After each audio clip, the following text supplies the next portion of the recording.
Okay, let's make a start then. So thank you everyone for joining our latest webinar.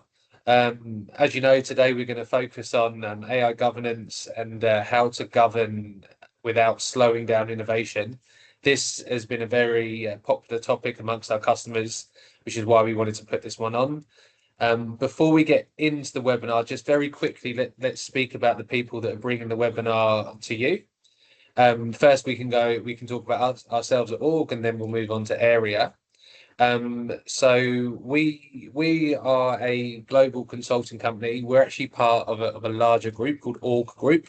Org Group are headquartered in Ireland and a people solutions business. So any solution that involves people. So it could be recruitment with Morgan McKinley. It could be BPO services with Abtran. Or it could be consulting services and advisory services with us at Org.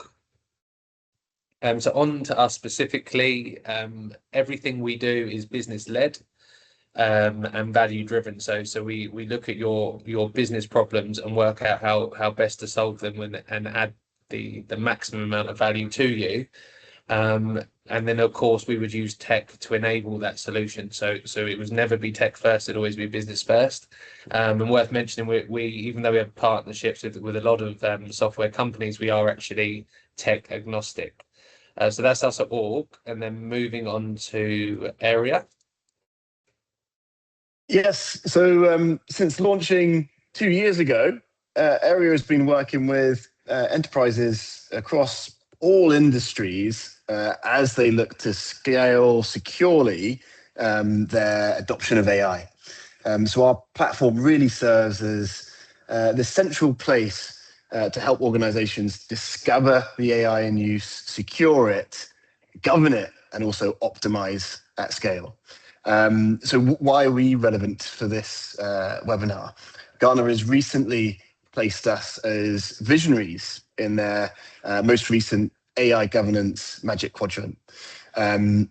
Governance and security is in our DNA. So the background of the founding team is certainly in the governance space, having built and scaled platforms like OneTrust and AirWatch in the past. So I think that's enough on our background. Today we're going to be diving into the topic of AI governance. The conversation has really shifted over the past couple of years from what really was, how do we stop employees using something like ChatGPT, to a much broader challenge. There are AI assistants, more agents running right across organizations, as well as AI embedded in applications. And so this creates a huge opportunity, but also introduces a whole new set of risks and needs to govern. So today we'll be focusing on how to enable AI safely, responsibly, at enterprise scale, but without slowing down innovation. So some of the topics that will be discussed will be around the new AI risks. What is AI governance and how is it different? And what does the regulatory landscape look like? The team will talk through some technical safeguards, as well as how it is that you can operationalize governance for AI. And so I think without further ado, perhaps the speakers can introduce themselves. Nitish. Thanks, Mac. Hey everyone, my name is Nitish. I'm part of Airia as one of our solution engineers. So here to speak through what we're seeing in the field with respect to governance, what's actually working for the folks who are on the front lines of this. And I've got my co-presenter here, Tarun. Over to you. Hey Nitish, hi everybody. Well, I think my name's Tarun. I work with Org. I've been with Org about 2 years now. Been in this space for about over 2.5 decades. Come from a data privacy background and been working in governance remit for AI as well since 2019, back in when I was with Qantas and Jetstar in Australia. And since then, we've been helping a number of businesses actually build the relevant governance within their businesses around the use of the AI. As sort of Mac mentioned earlier on, to make sure that these businesses are actually enabling it more safely and responsibly in that case. Nitesh, back to you. Perfect. Thanks, Rohan. So I think the key part that we want to touch on today are these three numbers, as well as some other statistics that we're seeing in the field. So while 2024, 2025, a lot of the conversation at enterprises was AI adoption is not seeing the ROI. What really is happening now in the back end is you've got 98%, and that's almost all organizations at this point, are reporting there's this unsanctioned or unapproved AI use by their employees. They're using this at home, they're using different tools, and they see the value, and then they just bring that in the organization, whether that's allowed or not. And looking at the raw numbers for breaches that the shadow AI costs, they're in the ballpark of 670K on average to clean up if there are some serious incidents caused by shadow AI. And self-reported numbers here, again, we're seeing a 55% year-over-year growth in about 362 incidents that have been reported in one of the open registries of shadow AI-related incidents online.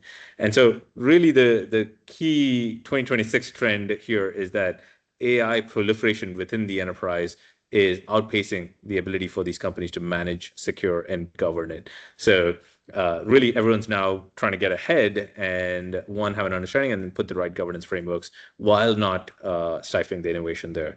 Tarun, what are you seeing in the field? Would love to get your insights as well.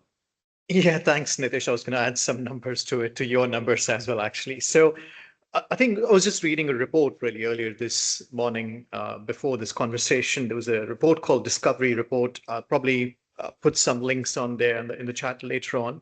But that report has revealed that the enterprises are using 3 times actually more AI tools than even what the registries or whatever their inventory actually says today. So which means is, as you said, rightly, there's a lot of these 90% of businesses actually reporting unsanctioned AI use. It is actually quite substantially more than even that they're aware of today as well. And I was also looking at, they've been, doing a survey on different functions that bring in these different unsanctioned tools. And most of them are coming in from 3 different functions like marketing, the sales, and the HR. The marketing being the maximum culprit, being that they're using 6 times more unsanctioned tools than actually what's been mentioned in the inventories, if they have an inventory, of course. And then just one more point, actually, before I give it back to you, Nitish, actually, is of these AI tools actually that have been discovered, the shadow AI tools, 67% seem to have absolutely no governance documentation whatsoever, really. So which means no risk assessments being conducted, no data has been classified, no really approvals being done, no policies around, no vendor reviews, nothing at all, which is a huge gap, which kind of explains, the incidents that you're seeing that you mentioned about the year on year an increase in number of incidents. I just bring in some more numbers to it. So yeah, and Nitish, I think it's pretty challenging in there.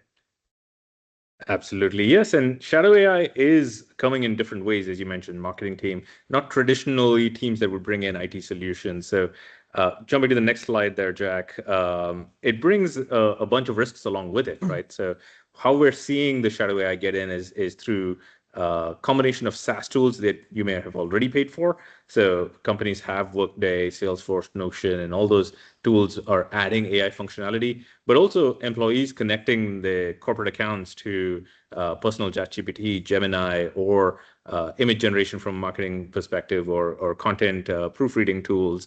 And the enterprise has no visibility on that at all. One of the news-making examples was around Samsung, where their engineers pasted some of their semiconductor source code for defect detection into a public AI tool, as well as reading transcripts into ChatGPT, and they've had reported 3 separate incidents of that, where confidential enterprise data was kind of put into these public tools.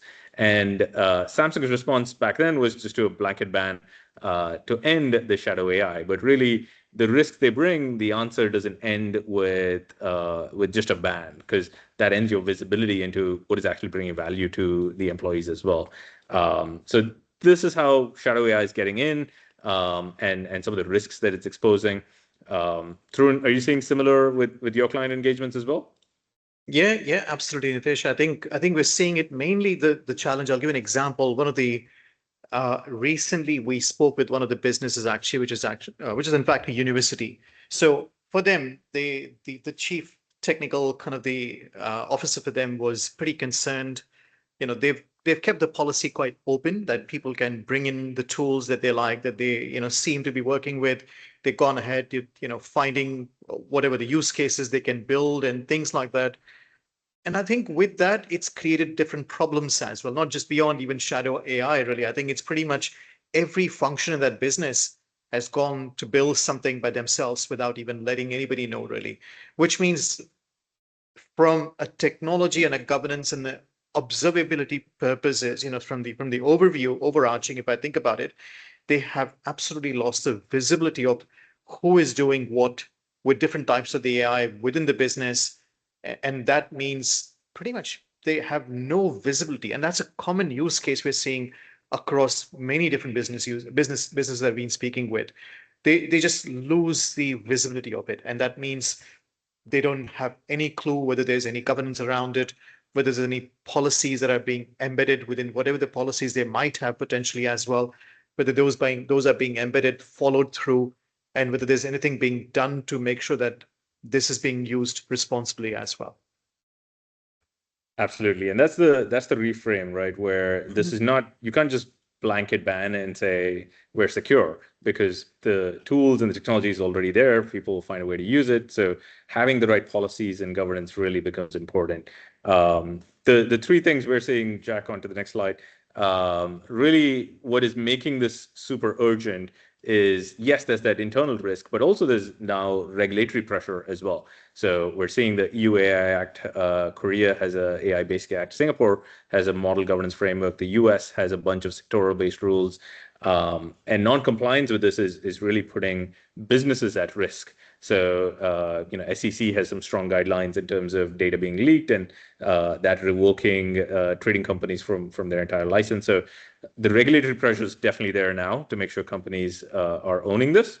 There's also a trust and adoption angle where, if the AI solutions cannot be clear in terms of exactly what they do, how they do it, there's a lack of adoption as well.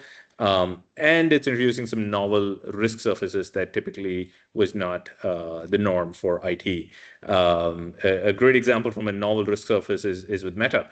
They, one of the leading tech firms on the forefront of AI usage, they launched an AI support agent within Instagram that would handle password reset requests. And through just some clever social engineering, people figured that they could get that agent to add their email address as a recovery email onto celebrity accounts. And over 20,000 of these accounts were hijacked within a period of, I think, 24 to 48 hours. So this is definitely something where even though technology companies are on the forefront of this, there's lessons in terms of how it is getting exploited in the field that they need to account for, which includes a bunch of different guardrails and protections they can add. What really saved a lot of these hijack accounts was those who deployed multi-factor authentication. So boring controls of two-factor authentication still mattered, even though kind of the novel risk surface was new with these AI agents. Jumping over to the next slide. So from the regulatory perspective, we're seeing very different approaches as well. So AI governance from EU perspective is heavily focused on a risk classification approach and the baseline of identifying what are your risk use cases, tagging them to go, are they low, medium, high? And at the same time, it has the most, I'd say, teeth to enforce compliance with the regulation itself. The Korea Basic Act takes a slightly different approach, focuses specifically on AI obligations and transparency to end users, and kind of pushes for some government oversight there as well. And Singapore's approach is very voluntary and principles based. So Singapore's model governance framework has gone through multiple iterations. They're one of the fastest moving in the space, and also getting lots of feedback from the industry in terms of practical use cases. So Singapore's MGF really serves as a good playbook for governing AI governance. And so between these three, it really is enterprises having to, I'd say, keep EU as their compliance floor, Korea layered on for things that they need for APAC, and using all the lessons learned from Singapore's agentic MGF as your operating playbook itself. You've been through different data privacy regulations and frameworks. How have these frameworks kind of been used, or how do you think this would apply in the AI space as well? Well, I think, well, there are different, so you're absolutely right. In terms of, if you look at different regions, as an example, the EU region, they got all of the different guidances to make sure that there is appropriate guardrails put in place when it comes to data privacy as well, in complementary with the AOAI Act. So there's a lot of complementary guidance and regulation that has come in play with it, especially in the EU region. I would be slightly concerned. I'll bring it back to you in a second, really, as well, about the, since you mentioned about the practical operating book coming in from Singapore. I mean, a lot of the users probably might be joining, from the region here in itself.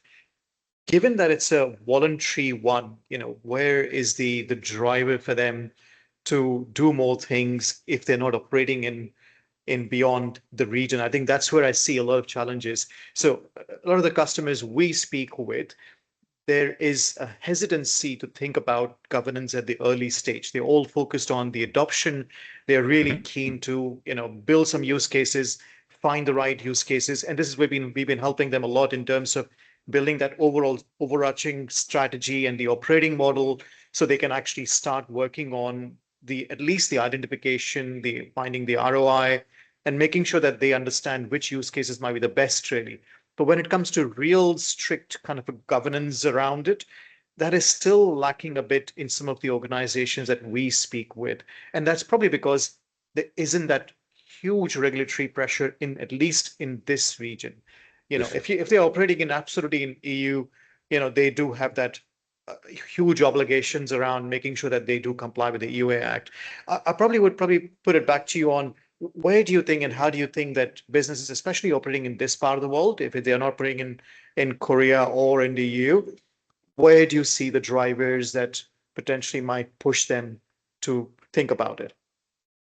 Yeah, and typically governance in IT projects were always seen as an afterthought after kind of the original POC and right before they're ready to go live.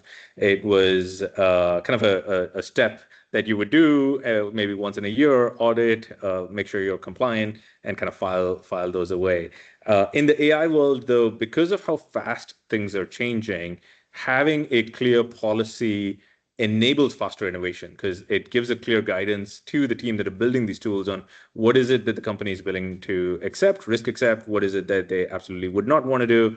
And that creates that safe sandbox for folks to go in and say, okay, these use cases, low risk, so happy to kind of run forward with it. These could be potentially high risk because it's touching, sensitive data, and therefore we need to make sure we're aligned and have the right guardrails in place. And so having that policy and governance framework in place from the start really has been impactful in accelerating some of this. And that really shows in the numbers on the next slide there, Jack, where companies, and this is coming from a Gartner research report, where companies that have the right governance policies and framework, they're seeing 21% in terms of financial performance thanks to the governance maturity. They're seeing 50% improved adoption of these AI solutions from their teams, both internal and external. And the 75% is also important because by 2027, it's expected that a lot of these platforms that are embedding AI will give you the ability to configure responsible AI constraints as well as other constraints on them. So if you don't have a policy framework already in place, it would be difficult to translate that into the actual configurations that you would need to do into these downstream systems. So it then becomes a clear gap if you don't have a standard policy in place itself. And so aligning to the frameworks while also layering that with the internal company stance of what is it that they want to use AI for, where, how are they going to limit, how are they going to approve, having that super clear becomes important because it does drive acceleration as well as financial ROI from being super clear on that front. So yeah, that's what we're seeing. I'd use that to kind of go to the next part here in terms of how to do this in practice, right? So we discussed quite a bit on why it is important, how do we do it in practice. Tarun, over to you. We've got this nice 4-step here. What are you seeing? Which part of these really you think is key? Yeah, no, thanks, Nitish. I think so. There's a lot of balanced response currently we're seeing at the moment, actually. So I like that you mentioned about the policies need to be in place, and I believe that we do see all the organizations that we speak with, they do have the general AI policy, which kind of gives them the guidance to the employees, at least, in terms of what they can use, what they can do with it, what kind of data they can put in there, what kind of things they shouldn't be doing on there. So I guess that general first step, I think the policy level layer, I believe a lot of the businesses actually do have in place. I will walk you through a little bit of the 4-step story as well, the 4-step journey as well. But I think before that, what I'm not seeing a lot is that people are not monitoring the use yet as much, especially if they're an SME, small, mid-sized business, not a really, really large business, where a large business would have all the technology and the tool sets to be able to monitor the endpoints, to be able to know exactly what different tool sets are being used, what different AI platforms are being used. But if they're a small to mid-size, they haven't got that capability. They just haven't got that technical monitoring, which I see pretty much lacking in many cases as well. And that could be done in many different ways. I know you got that journey there as well. But I think if I think about from my perspective, from the business that we speak with, if they haven't got a platform or a tool set to do all of this discoverability at the early stage, then at least go and speak to those people, the leaders in each of those functions, understand, identify what kind of tool sets they're using, what's the purpose of using those tool sets, and provide them with some sanctioned, approved environments in that case, which could be a sandbox environment. It could be a sanctioned tools that they might potentially need for their purposes. Because shadow AI comes in if people are not allowed to do something that they should be doing, or they just want to probably do because they have access to many other tool sets in their arsenal. So I feel like providing them sanctioned tool sets is always a better idea than actually not if you haven't got any monitoring in place. Then it's also about a bit more training. I see that, that businesses are not doing as much on AI literacy. I feel that's a lacking area. We're going to talk a little bit about later, I believe, so on that topic as well. But at this moment, what I see is a missing element of education, awareness around the use of the AI. And I think that's something needs to shift, and that kind of needs to be brought in place really as well. From the 4-step journey that you got in there really as well, I think a lot of the businesses, again, do not see that council or a committee yet. We've been advising businesses on using the best governance committee that they have in place today, whether it's a cyber governance, whether it's a privacy governance, but using those platforms or using those general, good governance structure that they have, and maybe upgrading them into the more on the AI governance as in that case. That generally needs to be there, at least at the early stages, where they can actually start assessing and analyzing risks associated with the use of the use of the AI within their business as such. And then again, I might probably bring back to you in a second, Nitish, on this one, in terms of how do we build the value and, and get that buy-in and stuff.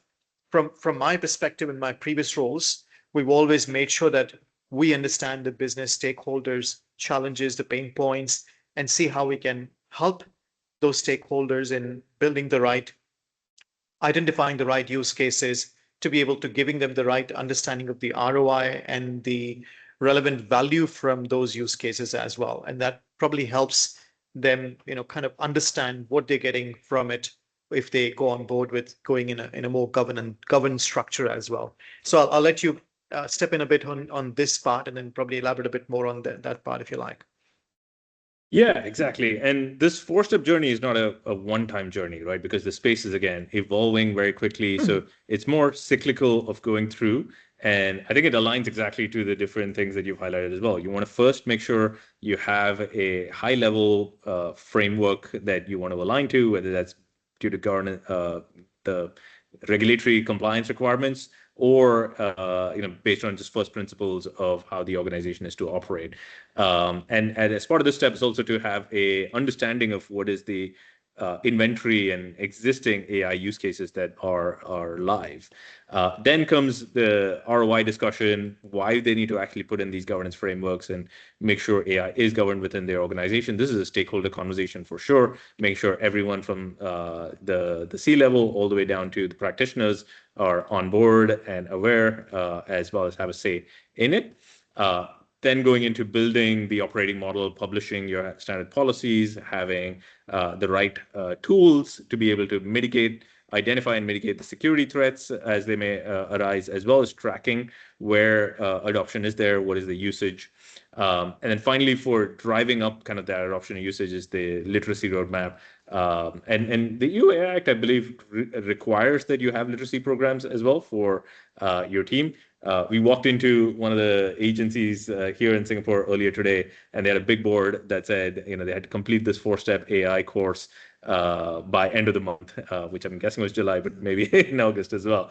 But they required every employee to have completed this 4-course on AI as part of just their operational standard, right? So that brings the entire org along for the journey and teaches them what these tools can unlock for them, where they need to be safe, where what is not allowed to be used as well. So let's dive into the details of kind of these 4 steps as well. So I think the first step, definitely the key part there is identifying what is the AI that is being used. So setting that foundation, it's about doing what is just a fact-finding mission, right? Where is AI being used? Is that aligned?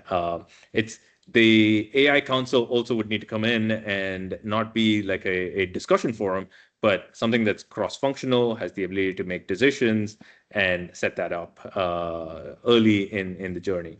The frameworks then become important as well, making sure you're aligned with the right frameworks and doing a full inventory. So the 2 things I would say that need to be key outputs from this step is having your AI Council in place. And Jack, real quick on the next slide, being able to have that inventory as well as risk classification. So you know what you're dealing with.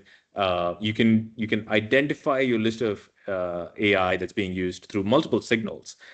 This could be a combination of network monitoring, using browser extensions to see what are the websites people are visiting. You can do employee surveys, as Tarun was just saying, right? You can just walk up to your AI champions and go, hey, how are you using AI today? What is actually beneficial? Doing those interviews in maybe a little bit of structured format as well as monitoring which SaaS tools, licenses. So basic governance, but at the same time doing some fact finding and having an analysis of what is the AI being used within the organization. And then the second step of actually classifying the risks. So is it touching sensitive data? Are they using AI for just calendar scheduling? That may be a low risk, but marketing teams, as you mentioned, using it for content creation, research, medium risk. It may not represent the brand value and alignment perfectly, but at the same time, something that can be quickly fixed. But high risk would be anything that involves strategic decision making, looking at finance data, looking at generating insights based on that data that that takes a role in decision making. That really would be classified as high risk in there. So this would be kind of that initial stage of understanding what is being used and then classifying it before we jump into kind of the next step there. Tarun, any additional perspectives to add here in terms of what else do folks need to do to get started on this journey? I think just 2 key points. You've given it quite broad, and I think that's pretty good, actually. In fact, from if I was a practitioner as such, in a business right now, and if I didn't have any capability or tool sets or platforms available to do that discovery piece, as I said, I would just go and build my own inventory using those conversations. And we've done that, given that if you're part of any of those data privacy, data protection, governance teams, you would have done that anyways within that business, because that's how we kind of capture the initial understanding of what the business does with the data as such. So it's a similar concept there. I think a similar parallel to talk about. You just kind of try and understand what are the different use cases, what are the different AI platforms being used, technology being used, and then start building that classification on what data actually, build that table or inventory through in terms of understanding what are the different use cases of that particular platform AI that is being used, what are the data that is being used for that purpose, who's the owner, so you know who to reach out to if there's any problems in that. I guess that's the basic structure that you can build quite easily without any technology, if you're a small to medium sized business. Of course, if you're a large business, you probably want to look at technologies and platforms that would really make sense, because that would give you the capability to be able to do that all automated in a good automated kind of a structure as well. Back to Yeah, you, Nitesh. exactly. And the key point there, I think, is shadow AI is definitely a good sign of AI usage. So it's not about if you find it, you immediately shut it down. It's understanding why is it being used, what is the benefit from it, and how do you actually make a safe path to that adoption. And that brings us to the next step. Jack, over to the next slide, which is really, I'd call this a more political step, but it's about getting all the stakeholders aligned in terms of why this AI tools and adoptions need to be, one, continued in use, but at the same time with the right security framework. So this could be board level risk conversations in terms of, look, the public ChatGPT could leak data, and that could be a concern. Or it's things like there was a Air Canada ruling in court where their AI chatbot told a potential customer that there's a separate fare for someone who's traveling for a bereavement type leave. That was not really true. It wasn't a custom fare available, but it went to court, and the court ruled in favor of the customer, saying what AI said is Air Canada's and the company's word, and so they need to honor it. And so these are the kind of things that I think the board really needs to be aware that there are things that are going to in court and having real consequences. And so being able to get their buy-in on which AI tools to use, the right platforms, the right security and the guardrails becomes really important. And building this is a key part of driving the governance adoption within the org itself. So build the chain, understand the ROI, and kind of circulate that both to the execs as well as the key stakeholders. That really is step 2 in what we've seen be successful. Tarun, any insights on what you've seen on this front as well? To be honest, I think you've covered a lot of the points there. I believe in that. I think the only point, if I could add there, is the value case and the ROI from it actually. So as I was mentioning earlier, when we built a strategy for an operating model for a pharma business last year, we built kind of a federated model for them, really, which meant there was a centralized function that was leading the governance of it and the adoption of it, whereas the business actually were given tool sets to be able to identify the right use cases. And that meant, if the business had about 10 use cases, we gave them kind of a tool sets to be able to identify which would give them the best ROI from those 10 use cases that they've been identified, to actually trim it down to even 1 or 2 use cases, which will give them the best. So it was more defined in regards to some question and answers, and that would probably give a score, and that score would help them that this is one of the best use cases to move forward with. And then the governance council was there to kind of lean into only those use cases that were coming out of those kind of structured assessments, if you like. And then once the governance council was seeing those, minimal like a 5 across the business, it was easy to make those decisions on which would make sense to be moving forward with a pilot, and then from pilots to actually production if they really give that value that they've been identified as well. So that's something worked really well for that business. But I guess you got to think about, having those structures, as you were mentioning earlier on about the decision rights, the council, that's pretty critical as such to have those in place. Yeah, exactly. And we've seen a lot of companies also go through this challenge where they've just got so many use cases, and without the right focus and saying no to a few of them, you're stuck in this pilot cycle where you're just piloting a bunch of use cases and it doesn't really go into production itself. And so having both the frameworks, the tools, the process really then helps the company say yes and no and move forward, as opposed to just sitting in an experimental state there as well. And so that brings us to how do you actually operationalize the tech controls? So now you've identified the use case. How do you go forward for that? So Jack, next slide there.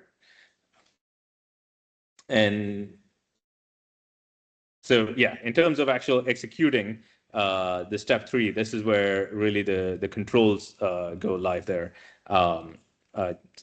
Yeah, there we go. Next slide. So this involves a couple of things. One is definitely clear communications on your AI strategy and policies. What is your risk tolerance? What are your allowed use cases? What are your disclosure requirements? Having that in, but then also mitigating and having the right technology in place to protect in terms of identifying when there are potential, prompt injection or data leakage potential. So having that in place really then gives you that sandbox environment. You can then operationalize this in having responsible AI cards, having ethics-based user stories, and kind of evolve your governance layer to map to the Gen AI mapping. So Jack, over to the next slide. We've got some common things that we've seen people evaluate from a tech side. I know I mentioned sandboxes and recently in the news, and I'm sure you've noticed this as well. There's been about how models have been escaping their sandboxes, and kind of Anthropic had a few more examples following the OpenAI announcement around Hugging Face. Really, it comes down to, do you have the right technical controls? And so some of that includes, do you have the right red teaming solution that can identify some of these potential vulnerabilities before they actually happen? Do you have deterministic security controls, responsible guardrails? Do you also have the right routing engine? So there might be some specific use cases where you want to use an in-house AI model that's protected, while in others you want to use the public models. Do you have the right routing logic, both at a technical as well as a policy layer, to account for that? The other piece would be in terms of actual adoption and usage as well. So we all know top-down IT policy, that's like telling a teenager not to use their phones, right? Everyone would agree in principle it's great, but no one's actually going to follow it. And so the key priority would be make the adoption the easiest path for the organization. And you can do that in quite a few ways. So like making sure it's properly integrated into your system with single sign-on, making sure it has better performance than free alternatives that you're providing, making sure you have different models available. People now have a preference of Gemini versus Claude versus OpenAI GPT models, and they like the way the models respond. So as an organization, are you giving the right flexibility to account for that? Those really have been some of the ways that we've seen this drive adoption. And in terms of the sandboxing as well, human in the loop, great in concept, but there's definitely going to be some decision fatigue in terms of if you're just getting multiple notifications, people just go yes, yes, yes. We've seen that with developers using Claude Code, where they just bypass all permissions and say, yep, you can do whatever you need, just get the job done. So having the right set of guardrails, human in the loop approach, really makes a difference there. Tarun, anything else you'd like to add as well? Yeah. I think I like you put it all together, the different, the guardrails, the technical controls. What I normally call this actually is more on the runtime governance. This is the governance that you need as such for, if you're building AI agents, because they're taking decisions, on the spot without even checking sometimes if you haven't got any human in the loop. So the decisions are being made, different configurations are being changed, systems are being accessed. A lot of the things are being happening without your actually supervision on that. So I guess you need a lot of technological controls to be able to build that runtime governance. where we see a gap actually today in the market is that businesses are still stuck with that paper GRC. The paper GRC is what we call it, is the paper governance, where it's all about audits, checklists, compliance checklists, and everything, that you've got all the right documentation in place, you got relevant assurance controls in place with the audits and stuff, but you really haven't thought about that runtime governance, which is the actual controls, the guardrails to be able to monitor, to be able to have an oversight of what's changing in environment with this new AI agents coming in play as well. And I guess this comes back to the same, the incident that we talked about just now. You mentioned about the Hugging Face incident, where one of the AI escaped because there weren't any guardrails to stop that happening potentially. And likely there wasn't any human oversight at that point, at least. So being human in the loop, human on the loop, human over the loop, there are a lot of different concepts. I guess it's important to kind of understand your environment, what you are building, whether you're building AI agents, whether you're building, using just the standard existing applications that are available through different chatbots or your existing platforms. Your governance needs to evolve around what technologies you're actually using today. And I think that's pretty critical, according to me, because businesses haven't realized that part yet. I guess there's a big difference between, paper GRC and actually the runtime governance that we talk about. So I'm glad you put together that kind of a security guardrails that are pretty critical today to be in place. Exactly. And a lot of times, cleanup is going to cost more than limiting, right? And this is called out multiple times if you go through the Singapore's Model Governance Framework document, specifically focus on pick the right use cases deliberately, bound your agent through limited tool access, limited permissions, make sure there are ability for reversible actions. So if an agent does make a mistake, that you can, one, catch it, but then you can also reverse it, and consider the level of autonomy that you need. So this shouldn't necessarily be shifted to a tools as just the guardrails, but also being decisive in which tools does the use case need, is it the right level of access, auditing for misconfigurations, and identifying that even before the agent actually runs. The runtime then becomes your second layer of protection, where during the runtime, you're catching when some of this happens. And there's ongoing conversations now in terms of like AI versus AI, right? The biggest call out from the OpenAI Hugging Face incident was Hugging Face was struggling to keep up with the pace of incident notifications and internal alerting that they had to go through, till they got access to another internal open source model that was then able to help them kind of track down exactly what was happening. So while historically IT tools were deterministic and you could say if this then that, with AI, it becomes a different ballgame, where you want to first make sure you've set up the right playgrounds, the right sandboxing, the right tool access, and then also you have the ability to manage and observe what is actually going on an ongoing basis itself there. And so that really then takes us to the last part of, yes, you've got all this in place. How do you scale up and manage the change? So Tarun, as you were mentioning, AI literacy, understanding, keeping up becomes really important at this phase. Do you want to add some more details on how you'd see the ability to scale this up once you have all the right pieces in place? I think, well, the key word, as you mentioned, is the ability of scaling this up, because I guess a lot of the business actually feel that it is just beyond their control because there's too many things to be done within the governance aspect, really. So what I normally kind of advise the businesses that I've been working with is mainly to focus on incremental governance in that case. Start with something really small to get in place, that you got the basic policies, you got the risk classification, you got the committees, you got the decision rights, you got an appropriate kind of an operating model, you got at least the literacy part, as you mentioned. There is at least the basics in place. Once you got that basics in place, then you can start building on top of those basics assets. So your operating model needs to evolve as you go through different stages of different use cases, as in cases of different structures. Pretty much you need to think about how are you going to build that, not just the operating model, the operating framework, but also the literacy of the people with which are using these technologies as well. So as you already mentioned, the EU AI Act has got an obligation to have that AI literacy to be in place for all employees. Currently, that doesn't exist in this part of the world, but I see that as a huge gap in regards to the regulatory environment over here, which needs to catch up at some point.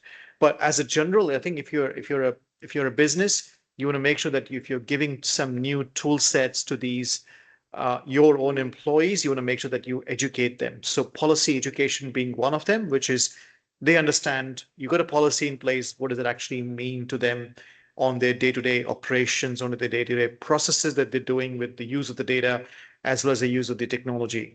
I guess the second thing is how do you embed that within beyond that as well? So you want to make sure that there is appropriate tailored programs for people that need to have that tailorized, tailored kind of the education part. We've seen a lot of the gamification in other domains like cyber domain. We've seen a lot of gamification happening, potentially to consider, similar kind of a concepts around, the gamification of different ways of educating people around your business on various use cases, case studies, uh, tailored kind of programs for different teams.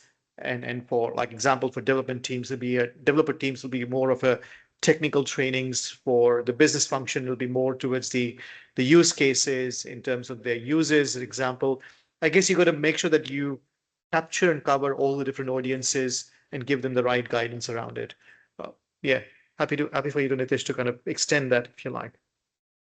Yeah, and the literacy plays an important role because you actually need the people on the ground to monitor when there's additional AI use cases coming along as well, right? Because at this point, it's not just, yes, you have your internal use cases you've audited and you've protected it, but there is going to be AI coming in from other applications and environments. So having the team aware of what is it that they can do, what is it that they should be looking out for becomes really important. A good example I want to highlight is McDonald's. So they hired a third-party AI company that was processing and helping with their hiring processes. And while the governance from McDonald's side was all perfect, the governance failed on the company side. And really, it wasn't a sophisticated attack. It was just some very basic encryption and passwords on the vendor's perspective. And that resulted in, I think it was 64 million job applicants' data being leaked through that vendor. And so that could be something that was caught by the HR teams. They knew, oh, we're using an AI solution. We need to account for these things. Not something that the governance team necessarily could have necessarily caught along the way itself. So the AI risk is ongoing. And so continuously monitoring, measuring, and adapting to what is changing really makes a difference here. So managing that change of, okay, how do you bring in a new tool? How do you evaluate it? How do you make sure the right people are kind of flagging any concerns with these new tools becomes a part and parcel of daily operations across the organization itself. So those are kind of the four key steps we think a great way to get started in starting off on your AI governance journey, or along the way to enhance existing AI governance, as well as just governance practices you may have within an organization. Quick plug on the next slide here for Airia. So as a platform, we help simplify this journey, and whether that is the security tools required to be able to sandbox and protect against AI. It's the orchestration layer to help people safely, securely build AI solutions, as well as running a governance framework end to end, where you have the auditability, the traceability, have the unified inventory management, as well as discover all the AI that's being used within your network.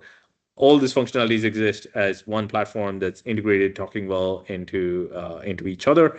You layer that on with org's hands-on experience in the space of building and deploying these programs. You've got a winner combination of getting this done. So yeah, I think to summarize what we discussed, we've got a quick takeaway slide here for you on the next one. that gives you kind of the quick next steps that you can follow. So essentially taking that 4-step process along with the approaches that Tarun has mentioned here as well, we think you can operationalize some of this between a 12-week journey that can be deployed within your organization as well. So here's a quick summary on that, which is assess, be able to then have your quick wins, have the foundations built, as well as scale that into going live. That summarizes our quick discussion here. Tarun, over to you again to kind of bring this back into us to close out. I think just very quickly, I probably will briefly mention that this is pretty much, with any other programs that we've been working with in regards to, parallels that I see it, you need to understand what you have today in place. Like assessing is basically about knowing your environment, what do you use it for?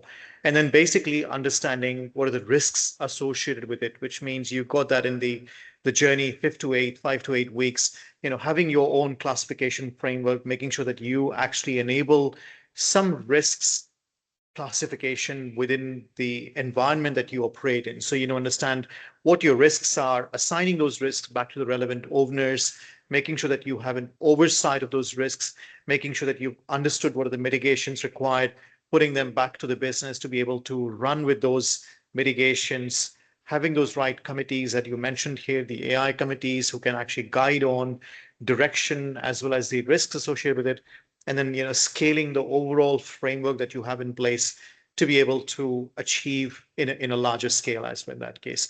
So yeah, I think as a summary, that's pretty much you could easily replicate from any other similar kind of a governance programs as well. Perfect. And to help you get started on this, we've got a contact us. We could definitely work with you through a 21-day program on getting that assessment piece done. Mac, Jack, both are here to help. So over to you guys to give a little bit more details on the program. Yes. Nitish, Tarun, thank you for the insights there, the anecdotes, and some of the guidance. It's really clear that AI is proliferating across many. The shadow AI is a real problem. Tarun, I think you really captured the paper GRC approach just isn't enough at the moment, and the risks, the impacts to a business are real. So what next? How may we potentially help you? Together with Org, we can help you with that first step. So our contact details are there. Please do get in touch or scan this QR code to book some time to discuss some of this further. One first step that you could take, Tarun mentioned you can't really do this without knowing what it is that you have. And so one way that we can help is with a discovery engagement that would run over 21 days or so, and we'll be happy to discuss this with you, but really provide you with a full inventory of all of the AI across your organization, all of the agents, the tools, the models in use, so that you've got this view of what's there.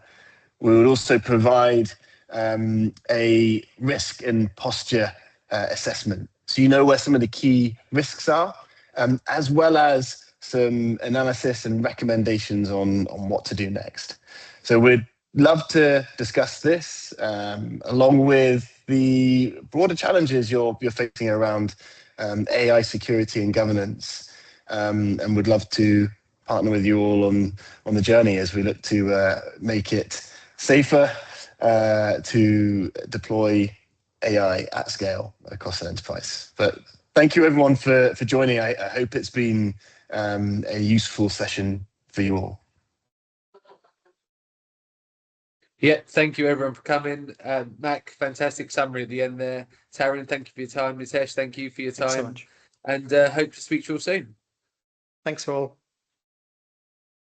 Thank you. Thanks everyone. Thanks everyone.